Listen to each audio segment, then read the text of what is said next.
Names like Hitler, Stalin, and Mao Zedong are synonymous with mass atrocities, their legacies stained with the blood of millions. These are names that spark revulsion, fear, and infamy. But what if I told you there was another figure, a man whose reign of terror led to the deaths of 15 million people, yet his name has faded into near obscurity? This is the story of King Leopold II of Belgium, a man whose greed and cruelty birthed one of history's most devastating holocausts. Why has his name been erased from the annals of history?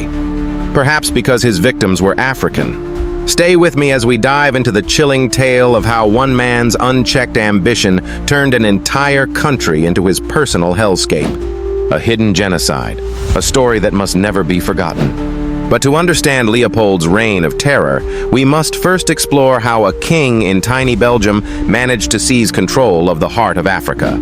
Leopold II was born into the Belgian royal family in 1835, the second son of King Leopold I. His childhood was unremarkable, even strict.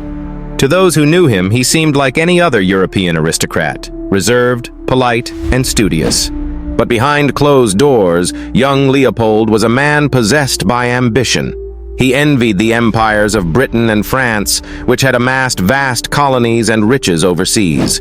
Belgium, by contrast, was a young, small nation with no colonies. And for Leopold, this was unacceptable. When he ascended to the throne in 1865, he vowed to change that.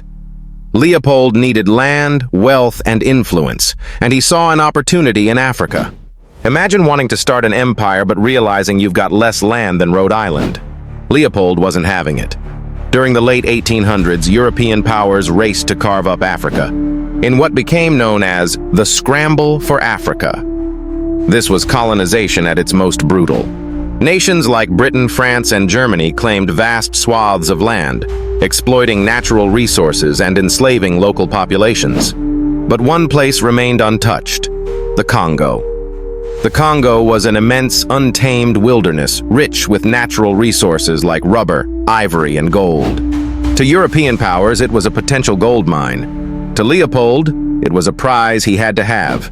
Leopold played a cunning game.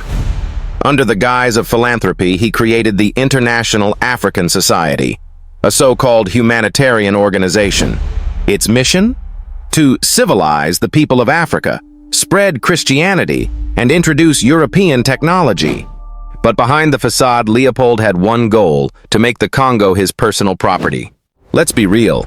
When a European monarch in the 1800s says philanthropy, it's probably a code for show me the money. At the Berlin Conference, Leopold struck a deal with the world's most powerful nations. He convinced them that his control over the Congo would benefit humanity. They agreed, handing him a territory 76 times the size of Belgium. But this wasn't just any colony. The Congo Free State was Leopold's private property, a kingdom where his word was law. What followed was not philanthropy. It was the transformation of a nation into a living nightmare. The reign of terror in the Congo. Leopold's rule in the Congo was driven by one thing: greed. At the heart of his exploitation was rubber, an invaluable resource in the industrial age. To extract rubber, Leopold imposed impossible quotas on the Congolese people. Villages were forced into grueling labor, harvesting latex from rubber trees under the threat of death. For those who failed to meet their quotas, the punishment was swift and brutal: mutilation. Soldiers of Leopold's private army, the Force Publique, would sever the hands and feet of workers or their families to set an example.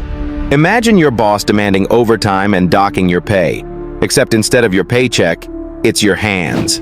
Men were worked to death in mines and plantations. Women were taken as hostages to ensure the men's compliance. Children were enslaved, their futures stolen before they could even begin. Leopold had a sinister strategy. He turned Congolese people against each other, recruiting locals as enforcers in exchange for money and power.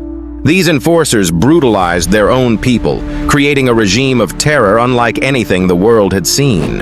And while the Congo bled, Leopold lived like a king, quite literally. But how long could this horrifying secret remain hidden? The world discovers the truth. For years, Leopold's crimes went unnoticed by the outside world. But in the early 1900s, whistleblowers began to emerge. E.D. Morel, a British activist, became a relentless voice for the Congolese, documenting the exploitation and pushing for reform. Even Mark Twain joined the cause, penning scathing essays denouncing Leopold. The world began to take notice. Under mounting pressure, Leopold was forced to relinquish control of the Congo in 1908. The Belgian government took over, renaming it the Belgian Congo. But for the Congolese people, little changed. Decades of exploitation had left scars that would never heal. By the time Leopold's reign ended, the population of the Congo had been cut in half, 20 million reduced to less than 10 million. Leopold's greed was so catastrophic, even some of his European peers said, "Whoa, this guy's too evil. Let that sink in." The Congo's road to recovery has been long and fraught with challenges. Independence in 1960 marked the end of colonial rule. But the shadow of Leopold's atrocities lingers.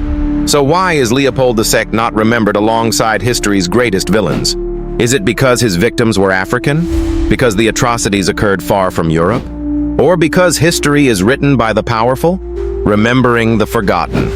The story of King Leopold II is a chilling reminder of what happens when unchecked greed and power collide. It's a story that was nearly erased, a genocide that's been overshadowed by other horrors. But history demands to be remembered. And we owe it to the 15 million lives lost to ensure their voices are not silenced. Thank you for watching. If this story moved you, share it. Let's bring the truth out of the shadows. This expanded version provides additional depth, emotional hooks, and seamless transitions to fully engage viewers for a 20-minute runtime.